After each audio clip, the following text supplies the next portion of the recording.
انشاءاللہ۔ بڑی اہم بات ہے، آج ہمارے معاشرے کے فساد کا بہت بڑا ذریعہ بنا ہوا ہے۔ قرآن کریم کی جو آیت کریمہ ابھی میں نے تلاوت کی ہے، 26ویں پارے کے سورہ حجرات کی آیت کریمہ ہے، یا ایھا الذین آمنوا اجتنبوا کثیرا من الظن۔ اللہ فرما رہے ہیں اے ایمان والو، ہم سب سے اللہ خطاب فرما رہے ہیں۔ یاد رکھیے پچھلی امتوں میں اللہ تعالیٰ صرف انبیاء کو مخاطب کرتے تھے، ان کی امتوں کو نہیں۔ پچھلی امتوں میں جتنی امتیں گزری ہیں، ان کی کتاب میں اللہ تعالیٰ کو کچھ کہنا ہوتا تو اللہ تعالیٰ نبیوں کو خطاب کر کے کہتے، یہ چیز حلال، یہ حرام، یہ جائز، یہ ناجائز، یہ حکم انبیاء کو خطاب ہوتا تھا۔ یہ صدقہ ہے جناب رسول اللہ صلی اللہ علیہ وسلم کا کہ اللہ تعالیٰ نے امت محمدیہ کو براہ راست مخاطب کیا ہے۔ یا ایھا الذین آمنوا، اے وہ لوگ جو ایمان لائے ہو، یعنی ایمان والو، ایمان والے کو اللہ تعالیٰ نے براہ راست مخاطب کیا ہے۔ اور قرآن کریم میں ایک دو جگہ پہ نہیں، تقریباً 88 مقامات پہ اللہ تعالیٰ نے براہ راست امت مسلمہ کو مخاطب کیا ہے۔ 80 پر 8 جگہ پہ اللہ نے فرمایا یا ایھا الذین آمنوا، اے ایمان والو۔ حضرت عبداللہ ابن مسعود رضی اللہ تعالی عنہ سے کسی نے کہا حضرت کچھ نصیحت فرمائیے، بڑے لوگوں سے چھوٹے کہتے ہیں نصیحت فرمائیے۔ تو حضرت عبداللہ ابن مسعود رضی اللہ تعالی عنہ سے کسی نے کہا کہ حضرت کچھ نصیحت فرمائیے، تو حضرت نے فرمایا کیا قرآن کی تلاوت نہیں کرتے ہو؟ سوال کرنے والے نے کہا حضرت کرتا ہوں۔ فرمایا پھر جہاں جہاں اللہ نے تم کو مخاطب کیا یا ایھا الذین آمنوا سے، پوری توجہ کے ساتھ، پورے غور و فکر کے ساتھ آگے سنو کہ اللہ کیا کہنا چاہ رہے ہیں ہم سے۔ اللہ کی نصیحت سے بڑھ کے ہماری نصیحت نہیں ہے، اللہ کے خطاب سے بڑھ کے کسی اور کا خطاب نہیں ہے۔ تو آج جو میں بات کرنے جا رہا ہوں اس آیت کے ضمن میں، اور اللہ نے آپ کو مخاطب کیا ہے وہ سمجھانا چاہ رہا ہوں۔ یا ایھا الذین آمنوا، اے ایمان والو، اجتنبوا کثیرا من الظن، بدگمانی سے بچا کرو، بہت زیادہ بدگمانی کرنے سے بچا کرو۔ اللہ فرما رہے ہیں ان بعض الظن اسم، بعض بدگمانی گناہ ہوا کرتا ہے، حرام ہوا کرتا ہے۔ بدظنی بدگمانی سے اپنے آپ کو بچاؤ۔ آج ہمارے ہاں دیکھیں تو ایک مسلمان دوسرے مسلمان سے بدگمان ہے، ایک بھائی دوسرے بھائی سے بدگمان ہے، بہن بہن سے بدگمان ہے، اور شوہر بیوی سے، بیوی شوہر سے بدگمان ہے، اور یہاں تک کہ جو مقتدی ہوتے ہیں، مصلی ہوتے ہیں، اپنے امام سے بدگمان ہے کہ نہیں؟ ہر جگہ بدگمانی ہے، علماء سے بدگمانی ہے، صلحاء سے بدگمانی ہے، ہر جگہ یہی ہو رہا ہے نا۔ جبکہ اللہ کہہ رہے ہیں ایمان والو بدگمانی مت کرو، یہ حرام ہے، تو حرام کے مرتکب ہم ہو رہے ہیں نا۔ عام ہے بدگمانی، کسی کے بارے میں کچھ کہہ دیا، دل میں بدگمانی آ گئی، یہ عام ہے نا۔ میں بات سمجھانا چاہتا ہوں، اللہ تعالی ہم سب کو سمجھنے کی توفیق عطا فرمائے۔ غور سے سنیں گے نا انشاءاللہ۔ حضرت عثمان غنی رضی اللہ تعالی عنہ کون ہیں آپ حضرات جانتے ہیں؟ تیسرے خلیفہ ہیں، امیر المومنین ہیں، عشرہ مبشرہ میں ہیں، خلفائے اربعہ میں ہیں، یعنی 4 جو خلیفہ ہوئے، تیسرے حضرت عثمان غنی ہیں۔ عشرہ مبشرہ جن 10 خوش نصیب انسانوں کو حضور اکرم صلی اللہ علیہ وسلم نے جنت کی بشارت دی ہے، اس میں حضرت عثمان غنی بھی ہیں، عشرہ مبشرہ میں ہیں۔ اور محدث حسین جوفی تو کہتے ہیں کہ حضرت عثمان غنی کو ایک ایسی فضیلت حاصل ہے کہ دنیا جب سے ہے جب تک رہے گی وہ فضیلت کسی اور کو حاصل ہو ہی نہیں سکتی ہے۔ حضرت عثمان غنی کو ایسی ایک فضیلت حاصل ہے، محدث حسین جوفی کہتے ہیں۔ وہ فضیلت کیا ہے؟ کہتے ہیں وہ فضیلت یہ ہے کسی نبی کی 2 بیٹیاں کسی ایک انسان کے نکاح میں آئی ہوں، صرف حضرت عثمان غنی ہے۔ جب سے دنیا ہے کسی نبی کی ایک دو بیٹی کسی ایک انسان کے نکاح میں آئی ہو ایسا نہیں ہوا ہے۔ حضرت عثمان غنی ہیں کہ حضور اکرم صلی اللہ علیہ وسلم کی دو صاحبزادی ان کے نکاح میں آئی ہیں۔ پہلے ایک صاحبزادی کا نکاح ہوا، ان کا انتقال ہو گیا، اس کے بعد حضور اکرم صلی اللہ علیہ وسلم نے دوسری صاحبزادی کا نکاح بھی ان سے کر دیا ہے۔ تو یہ ایسی فضیلت ہے کہ کسی نبی کی دو بیٹیاں کسی ایک انسان کے نکاح میں آئی ہوں، جب سے دنیا ہے جب تک دنیا رہے گی۔ اب تو نبی آنے والے نہیں ہیں تو نبی کی بیٹیاں کہاں سے آئیں گی؟ تو کسی نبی کی دو بیٹی کسی ایک انسان کے نکاح میں، یہ فضیلت حضرت عثمان غنی رضی اللہ تعالی عنہ کی ہے۔ حضرت عثمان غنی سن 24 ہجری میں خلیفہ منتخب ہوئے۔ حضرت عمر ابن خطاب کے انتقال کے بعد حضرت عثمان غنی رضی اللہ تعالی عنہ کو سن 24 ہجری میں خلیفہ منتخب کیا گیا، اور سن 35 ہجری میں ان کو شہید کر دیا گیا۔ سن 35 ہجری میں ان کو شہید کر دیا گیا۔ اس وقت ان کی عمر 80 پر 2 سال تھی۔ پس منظر سمجھا رہا ہوں میں، ذرا غور سے سمجھیں گے آپ۔ حضرت امام مسلم رحمۃ اللہ علیہ حضرت عائشہ صدیقہ رضی اللہ تعالی عنہا سے روایت کرتے ہیں۔ حضرت عائشہ صدیقہ رضی اللہ تعالی عنہا کہتی ہیں کہ حضور اکرم صلی اللہ علیہ وسلم اپنے مکان میں، یعنی حضرت عائشہ کا جو حجرہ تھا، اپنے مکان میں حضور اکرم صلی اللہ علیہ وسلم لیٹے ہوئے تھے، اور آپ کی پنڈلی، اس کو پنڈلی کہتے ہیں، پنڈلی کھلی ہوئی تھی۔ مرد کے لیے تو ستر ہے، یہ گھٹنے سے لے کے ناف تک مرد کے لیے ستر ہے، چھپانا فرض ہے، نماز میں بھی نماز کے باہر بھی، یہاں سے یہاں تک۔ اس کے نیچے اگر کھلا ہو تو اس پر کوئی دار و گیر نہیں ہے۔ حضور اکرم صلی اللہ علیہ وسلم اپنے حجرے میں لیٹے ہوئے ہیں، اور آپ کی یہ پنڈلی مبارک کھلی ہوئی ہے۔ اتنے میں سیدنا ابو بکر صدیق رضی اللہ تعالی عنہ تشریف لائے، اندر آنے کی اجازت مانگی۔ حضور اکرم صلی اللہ علیہ وسلم نے اجازت دے دی۔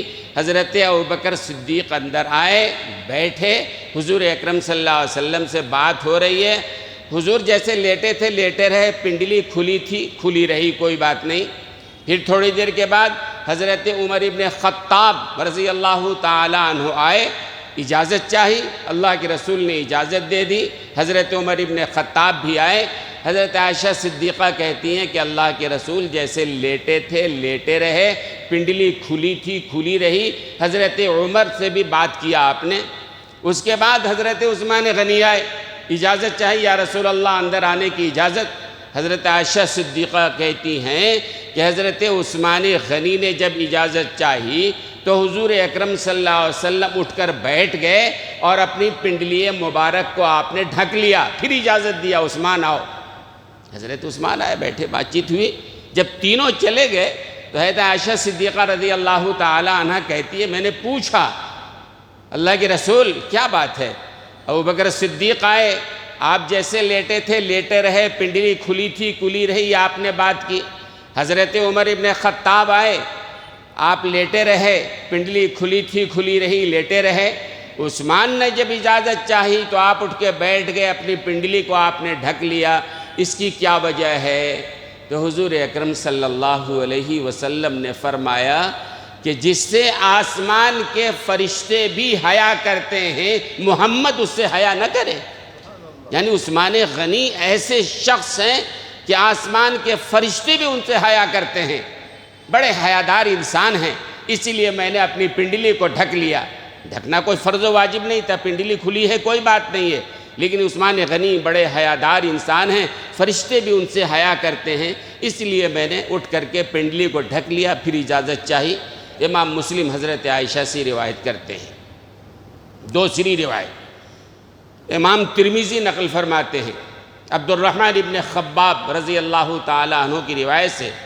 امام ترمذی کہتے ہیں، عبد الرحمن ابن خباب کہتے ہیں کہ حضور اکرم صلی اللہ علیہ وسلم نے جب جیش عسرہ یعنی غزوہ تبوک کا جب مرحلہ پیش تھا، بڑا مرحلہ تھا اور بڑی مشکل کی گھڑی تھی، تو اللہ کے رسول نے غزوہ تبوک کے لیے مسجد نبوی پہ منبر پہ تشریف فرما ہو کر لوگوں میں، صحابہ میں چندے کا اعلان فرمایا۔ علماء کہتے ہیں چندے کا ثبوت یہاں سے ہے کہ رسول اللہ صلی اللہ علیہ وسلم نے بھی دین کے لیے منبر پہ کھڑے ہو کے چندے کا اعلان فرمایا۔ خیر، اللہ کے رسول کھڑے ہوئے، بھائیو غزوہ تبوک کا مرحلہ ہے اور اسلام کو، فوج کو، صحابہ کو بڑے ساز و سامان کی ضرورت ہے۔ مجمع میں سے حضرت عثمان غنی کھڑے ہوئے، کہا یا رسول اللہ 100 اونٹ ماں کجاوا اور پالان کے میں اللہ کے راستے میں دیتا ہوں۔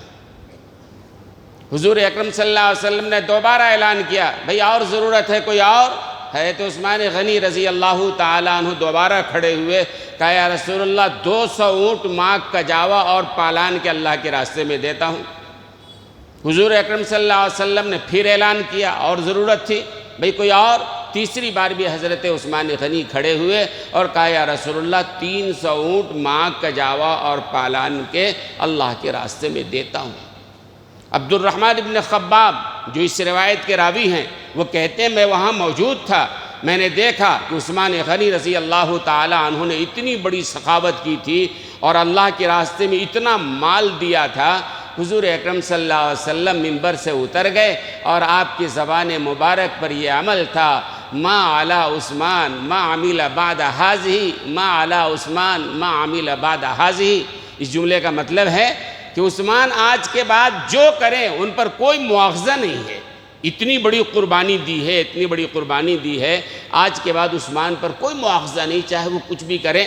ظاہر سی بات ہے صحابی نیک ہیں، کوئی غلط تو نہیں کریں گے، لیکن سرکار اتنے خوش ہے، دعا دے رہے ہیں کہ عثمان نے اتنا بڑا کام کیا ہے، وہ چاہے کچھ کریں کوئی مواخذہ نہیں ہے۔ فضیلت سمجھ میں آ رہی ہے؟ تیسری فضیلت سنو آپ، حضرت عثمان غنی رضی اللہ تعالیٰ عنہ کی فضیلت اصل مجھے نہیں بیان کرنا ہے، اصل جو بات کرنی ہے وہ سمجھانا ہے۔ فضیلت سمجھ میں آئے گی تو بات سمجھ میں آئے گی۔ حضور اکرم صلی اللہ علیہ وسلم ہجرت فرما کے جب مدینہ طیبہ گئے تو پورے مدینہ طیبہ میں ایک ہی کنواں تھا میٹھے پانی کا، یہودی اس کا مالک تھا، بڑے مہنگے داموں سے وہ بیچتا تھا، صحابہ بھی لیتے تھے، دوسرے بھی لیتے تھے۔ ایک ہی کنواں ہے میٹھے پانی کا، بیر روما، یہودی اس کا مالک ہے۔ وہ یہ کرتا کہ مہنگے دام سے بیچا کرتا تھا۔ جب صحابہ ہجرت کر کے گئے، دیکھا مہنگے دام سے بیچ رہا ہے، صحابہ میں اتنی طاقت نہیں ہے، تو حضور اکرم صلی اللہ علیہ وسلم نے اعلان فرمایا، بھئی کوئی بندہ ہے جو یہ بیر روما، یہ کنواں جو یہودی کا ہے، وہ اس سے خرید لے اور خرید کر کے جو ہے وہ خود بھی اس سے پانی لے، مسلمان بھی اس سے استفادہ کریں، اور میں وعدہ کرتا ہوں کہ اس سے بہتر اللہ تعالیٰ جنت میں اسے عطا فرمائیں گے۔ حضرت عثمان غنی کھڑے ہوئے، کہا یا رسول اللہ میں اس کنویں کو خرید کر مسلمانوں کے لیے وقف کرتا ہوں، اور 35,000 درہم، اس زمانے کی بات کر رہا ہوں، آج سے 1450 سال پہلے، 35,000 درہم میں حضرت عثمان غنی نے اس یہودی سے بیر روما کو خریدا اور مسلمانوں کے لیے وقف کر دیا۔ سارے مسلمان مفت میں پانی لے جائیں، سارے لوگ مفت میں لے جائیں، کوئی بیچنا نہیں ہے۔ آج 35,000 کا کتنا ہوگا؟ 35,000 درہم، یہ سیٹھ صاحب بتائیں گے کتنا ہوگا، مجھے تو حساب نہیں معلوم، میرا اندازہ ہے کہ اس زمانے کا وہ بھی 35,000 درہم آج 35 کروڑ سے بھی زیادہ ہوگا یقیناً۔ تو حضرت عثمان غنی نے اپنے ذاتی پیسے سے بیر روما کو خریدا، مسلمانوں کے لیے وقف کر دیا۔ اسی لیے میں کہتا ہوں دولت بری چیز نہیں ہے، لیکن دولت اگر مانگو اللہ سے تو جذبہ عثمان غنی بھی مانگ لینا ساتھ میں۔ اے اللہ دولت دیجئے لیکن قارون کا جذبہ نہ دیجئے۔ اے اللہ دولت دیجئے، عثمان غنی کا جذبہ ہمیں عطا فرما دیجئے۔ ضرورت پڑی اللہ کے راستے میں 600 اونٹ ماں کجاوا پالان کے دے دیا، ضرورت پڑی اللہ کے راستے میں 35,000 درہم میں خرید کے دے دیا۔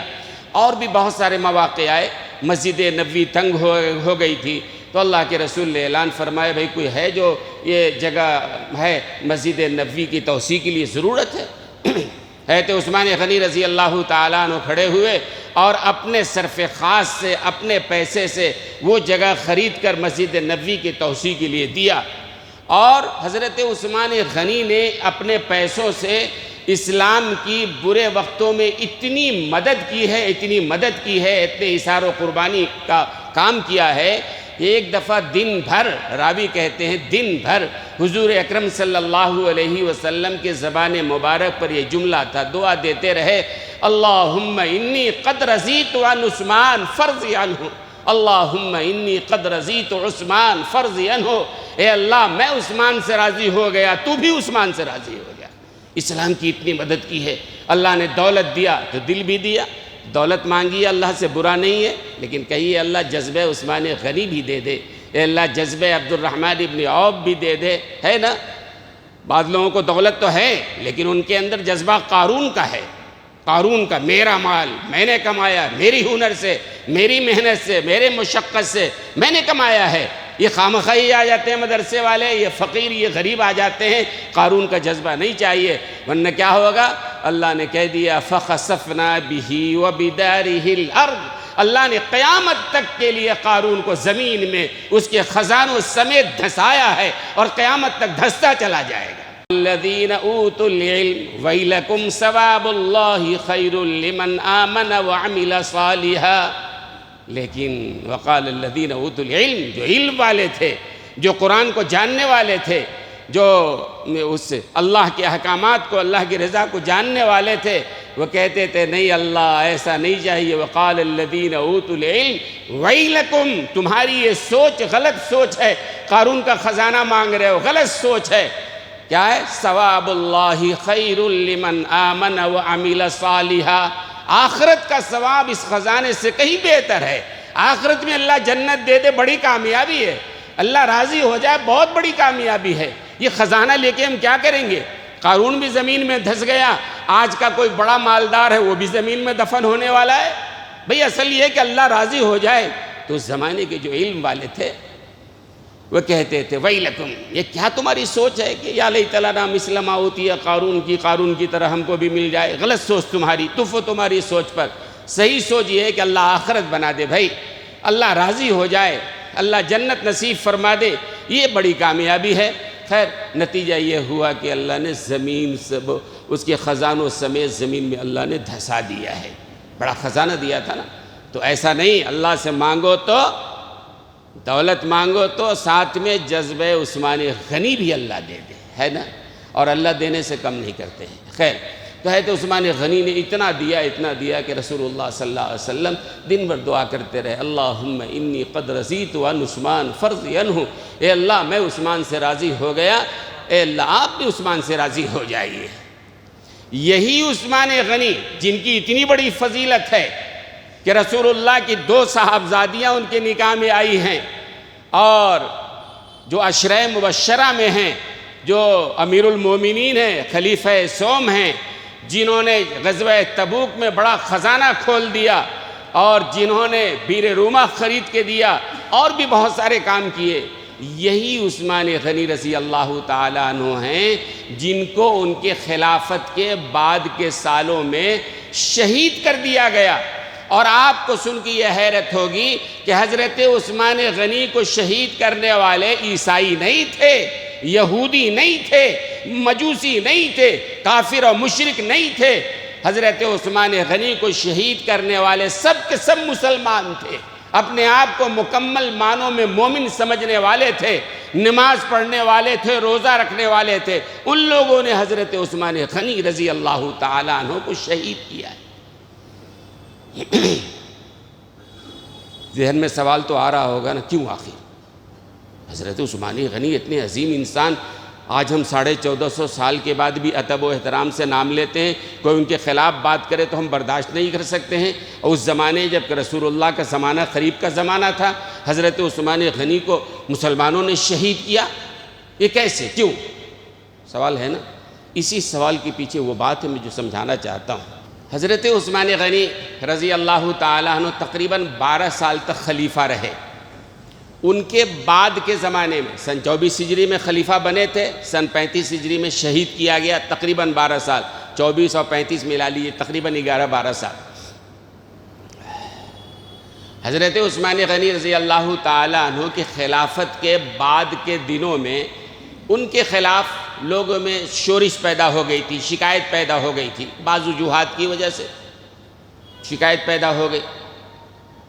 تو اسی زمانے میں یہ ہوا کہ مصر سے ایک وفد حضرت عثمان غنی رضی اللہ تعالی عنہ کے پاس آیا۔ مصر بھی ان کی خلافت کا حصہ تھا۔ مصر کا جو گورنر تھا، حاکم تھا، عبداللہ ابن ابی سرح، عبداللہ ابن ابی سرح مصر کا گورنر تھا، حاکم۔ تو مصر کے لوگوں کو اس سے بڑی شکایت پیدا ہوئی کہ آدمی صحیح نہیں ہے، غلط طریقہ استعمال کر رہا ہے، فلاں فلاں۔ تو ایک وفد جو ہے مصر سے چل کر مدینہ حضرت عثمان غنی رضی اللہ تعالی عنہ کے پاس آیا۔ شکایت کیا اس نے کہ حضرت یہ عبداللہ ابن ابی سرح جو مصر کے گورنر ہیں ان کو معزول کر دیجئے، معطل کر دیجئے، کسی اور کو وہاں کا گورنر بنا دیجئے۔ حضرت عثمان غنی رضی اللہ تعالی عنہ نے، حضرت علی تھے، حضرت ابوبکر عمر تو انتقال فرما گئے تھے نا، حضرت علی تھے، ان سے مشورہ کیا اور لوگوں سے مشورہ کیا، سبوں نے کہا ٹھیک ہے، عبداللہ ابن ابی سرح سے لوگوں کو شکایت ہے، لہذا اس کو معزول کر دیجئے، فرمان لکھ دیجئے۔ اور اس وفد میں، مصر سے جو وفد آیا تھا، اس وفد میں قیادت جو کر رہے تھے محمد ابن عبد الرحمن ابن ابی بکر۔ ابو بکر کو تو جانتے ہیں نا، خلیفہ اول، ان کے صاحبزادے عبد الرحمن، ان کے صاحبزادے محمد، یعنی حضرت ابوبکر صدیق رضی اللہ تعالیٰ عنہ کے پوتے ہیں، محمد ابن عبد الرحمن ابن ابی بکر۔ مصر میں رہتے تھے، قیادت کر رہے تھے۔ لوگ آئے حضرت عثمان غنی کے پاس، معاملہ پیش کیا کہ عبداللہ ابن سرح مصر کا گورنر یہ غلط کر رہا ہے، آپ اس کو معزول کر دیجئے۔ حضرت عثمان غنی رضی اللہ تعالیٰ عنہ نے حضرت علی اور لوگوں سے مشورہ کیا اور معزول کر دیا، خط لکھ دیا۔ وہ زمانہ کوئی ٹیلی فون کا، موبائل کا، فیکس کا تو نہیں تھا نا، خطوط ہی جاری ہوتے تھے۔ حضرت عثمان غنی نے خط لکھ کر دے دیا اس وفد کو، محمد ابن عبد الرحمن ابن ابی بکر کو، کہ آپ یہ خط لے کے جائیے۔ اس میں لکھا تھا مصر کے گورنر کو کہ آپ کو معزول کیا جاتا ہے اور آپ کی جگہ پہ محمد ابن عبد الرحمن ابن ابی بکر کو گورنر مقرر کیا جاتا ہے۔ یہ جب خط لے کے آپ کے پاس جائیں تو آپ معزول ہو جائیں، اپنی جگہ پہ ان کو، محمد کو آپ گورنر بنا دیں اپنی جگہ پہ۔ خط لکھ دیا، بات طے ہو گئی۔ خلیفہ امیر المومنین کہہ رہے، اب یہ وفد جو مصر سے آئے تو بڑا خوش ہوا کہ چلو الحمدللہ بات مان گئے، سمجھ میں بات آ گئی، اور عبداللہ ابن ابی سرح کو معزول کر دیا۔ یہ لوگ خط لے کے وفد جو ہے خوشی خوشی مصر کی طرف جا رہا تھا۔ راستے میں دیکھا اس وفد نے کہ حضرت عثمان غنی رضی اللہ تعالی عنہ کا غلام ان کے اونٹنی پر سوار ہو کر مصر کی طرف تیز رفتاری کے ساتھ جا رہا ہے۔ اس زمانے میں اونٹنی سواری ہوتی تھی۔ تو اس وفد نے پوچھا کہ کہاں جا رہے ہو بھائی؟ جانتے تھے کہ حضرت عثمان غنی کا غلام ہے، کہاں جا رہے ہو؟ اس غلام نے، حضرت عثمان غنی کے غلام نے کہا کہ ایک خط ہے جو حضرت نے دیا ہے مصر کے گورنر کے لیے۔ تو وفد نے کہا دکھاؤ خط کہاں ہے؟ کہا نہیں یہ نہیں ہو سکتا ہے۔ زبردستی وفد نے چھین لیا، وہ غلام اکیلا تھا، جب چھین لیا اس کو کھول کے پڑھا تو اس میں یہ لکھا ہوا تھا، عبداللہ ابن سرح کو خط لکھا گیا تھا کہ محمد ابن عبد الرحمن ابن ابی بکر کا وفد جب پہنچے مصر، ان سارے لوگوں کو قتل کر دینا، اتا حکم ثانی تم ہی گورنر بنے رہنا۔ بات سمجھ میں آئی؟ اب اس وفد نے پڑھا یہ اتنی بڑی دھاندلی، اتنا بڑا دوغلا پن، ہم سے تو کہا کہ جاؤ اس کو معزول کر دیا، تم گورنر بن جانا، بعد میں اپنے خلیفہ کو خط لکھ رہے ہیں، مہر لگی ہے ان کی، غلام ان کا، اونٹنی ان کی، کیا خط بھیج رہے ہیں کہ یہ وفد جائے مصر پہنچے سب کو قتل کر دینا، تم ہی گورنر بنے رہنا، ہے نا دوغلا پر؟ یہ کیا بات ہے؟ عثمان غنی یہ کام کر سکتے تھے؟ بڑا غصہ آیا۔ اصل معاملہ یہ ہوا کہ حضرت عثمان غنی تو یہ کام کر نہیں سکتے تھے، ظاہر ہے صحابی ہیں، سوال ہی نہیں پیدا ہوتا ہے۔ اصل میں حضرت عثمان غنی کا چچا زاد بھائی مروان ابن حکم، میں نام لے کے اس لیے بتا رہا ہوں تاکہ آپ اپنے ذہن میں محفوظ رکھیے اور لوگوں کو بتائیے۔ مروان ابن حکم حضرت عثمان غنی رضی اللہ تعالی عنہ کا چچا زاد بھائی تھا۔ اس کو پسند نہیں تھا کہ عبداللہ ابن ابی سرح کو معزول کیا جائے، لہذا اس نے یہ کیا، وفد کو جانے کے بعد ایک خط لکھا اپنے ہاتھ سے، حضرت عثمان غنی کا مہر لگا دیا، ان کے غلام کو کہا اونٹنی پر سوار ہو، جلدی جا کے یہ لیٹر وہاں پہنچا دو۔ تو غلطی کس کی تھی؟ آپ بھی کچھ بولیے، کچھ ہم بھی بولیں۔ چچا زاد بھائی مروان ابن حکم کی غلطی، اس نے غلط کیا تھا، لیکن وفد نے کیا سمجھا؟ یہ ڈبل گیم حضرت کرے ہیں، حضرت عثمان غنی یہ نہیں سمجھا کہ صحابی ہو کہ ایسا نہیں کر سکتے ہیں، رسول اللہ سے جو رشتہ ہے، لیکن غصہ ہو گئے۔ اور وہ قافلہ جو جا رہا تھا مصر کو لوٹ آیا، اور بھی لوگوں کو اس نے ملا لیا، نعرہ تکبیر کے ساتھ مدینے میں داخل ہوا اور حضرت عثمان غنی کے گھر کو گھیر لیا۔ آپ نے غلط کیا ہے، آپ معزول ہو، پہلے آپ کی غلطی ہے، ہم آپ کو خلیفہ نہیں رہنے دیں گے۔ اور رسول اللہ نے فرما دیا تھا کہ اللہ تم کو ایک خلافت کا خلا پہنائے گا، کوئی اگر چھیننا چاہے تو اس سے دستبردار مت ہونا۔ حضرت عثمان غنی نے کہا نہیں بھائی کوئی وجہ بتلاؤ۔ پھر لوگوں نے گھر گھیر لیا، پانی کا داخلہ بند کر دیا، نماز میں جا کے مسجد نبوی میں جا کر نماز پڑھانے دینا وہ بند کر دیا۔ تو حضرت عثمان غنی اپنے گھر کے چھت پہ گئے اور مجمع کو خطاب کیا، بھائی تم تو جانتے ہو نا کہ مسجد یا مدینے میں ہم لوگ آئے تو ایک ہی کنواں تھا، بیر روما رسول اللہ نے کہا تھا کوئی ہے جو وقف کرے، میں نے 35,000 درہم سے خرید کے وقف کیا ہے۔ لوگوں نے کہا ہاں مجھے معلوم ہے، پھر اسی کے پانی سے پینے سے ہم کو روک رہے ہو؟ اس پانی کو بند کر دیا تھا، گھر میں پانی نہیں جا سکتا ہے، اس پانی کو روک رہے ہو؟ مجمع نے کہا ہاں مجھے معلوم ہے۔ پھر حضرت عثمان غنی نے کہا تم جانتے ہو مسجد نبوی تنگ ہو گئی تھی، حضور اکرم صلی اللہ علیہ وسلم نے کہا تھا، تو میں نے اپنے صرفے سے اپنے پیسے سے زمین خرید کے مسجد نبوی کی توسیع کرائی ہے۔ اسی مسجد میں جس کی توسیع میں نے کرائی، زمین میں نے خرید کے دیا، اس مسجد میں نماز پڑھنے سے مجھے روک رہے ہو؟ مجمع نے کہا ہاں سب معلوم مجھے۔ آخر نتیجہ یہ ہوا کہ وہ مجمع سننے کے لیے تیار نہیں تھا، اور بالآخر حضرت عثمان غنی رضی اللہ تعالی عنہ کو شہید کر دیا گیا۔ انا للہ و انا الیہ راجعون۔ کس بنیاد پہ شہید کیا؟ بدگمانی کی بنیاد پہ، غلط فہمی کی بنیاد پہ۔ مروان ابن حکم نے ایک کام کیا تھا، انہوں نے سمجھا کہ عثمان غنی نے یہ کام کیا ہے۔ غلط فہمی تھی نا بھائی، بدگمانی تھی نا، بدگمانی کی وجہ سے اتنا بڑا حادثہ پیش آیا۔